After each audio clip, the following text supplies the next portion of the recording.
35 years after the death of Dean Fuller Sandys, mother of 5 Gail Maney was today finally acquitted of his murder. Police claimed she ordered Stephen Stone to kill the 21-year-old. But the true crime podcast Gone Fishing raised questions about the police investigation. And now their convictions have been quashed and Stone will face a retrial. Grace Thomas has more. It has been a long battle for Gail Maney to prove her innocence, to prove that she had nothing to do with the death of Dean Fuller Sands. Now she is a free woman. I think I've got a lot of mixed emotions, you know. I'm relieved, there's a sense of relief, but I'm still processing this. It's a huge thing. It's a lot to process actually. And I've got to kind of get my head around it and get used to living without this conviction hanging over my head. 21-year-old Auckland man Dean Fuller Sands disappeared in 1989. His body was never found. 10 years later, Gail Maney was found guilty of ordering a hit on him, first at a trial in 1999, then again at a retrial in 2000. She has always maintained she never even met her supposed victim. We have got the justice we deserve because none of this happened. It did not happen.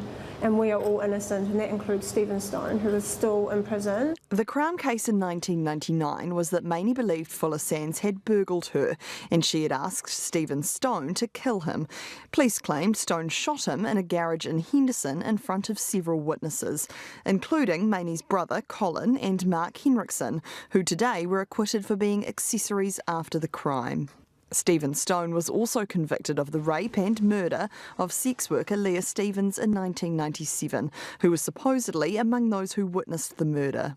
Those convictions were also quashed today, but he remains in jail serving a life sentence and will now face a retrial on those matters. Investigator Tim McKinnell has campaigned on behalf of Maney and Stone. It's been a long time coming, but it's extraordinarily pleasing to have that result.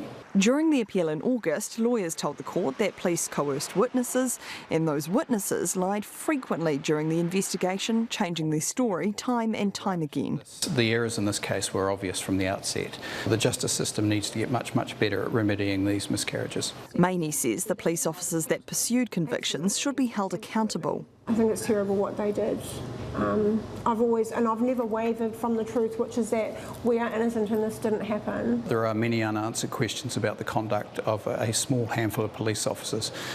My personal view is there needs to be a criminal investigation into what went on. In a statement, Assistant Commissioner Paul Basham said police will now work alongside the Crown to consider the court's judgment in full. And as part of the preparation for the retrial of Stephen Stone, they'll carry out a review into the handling of their investigations.